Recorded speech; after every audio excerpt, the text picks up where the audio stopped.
ai ina gaya ma ko baka da kuɗin kilishi ka ci kuli kawai ka sha ruwa. Ci kuli. Banza ana maganar magidanta ka zo kana mana wani maganar cikuli ne.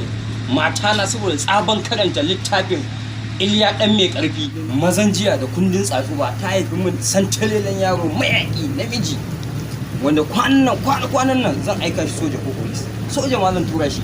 Na san zai namiji. Wallahi. Ashe na ka so zo ɗaya da nawa. Mata na tsaban karanta Ishmawi da Ahalari. Da hadisan manzan Allah. Na'am. Sallallahu alaihi wasallam. Ta haifo min yaro ma haddace Alkur'ani mai girma. Yanzu haka ma Gombe mun shirya da shi zan tura mai shi sai ya zama almajirinsa.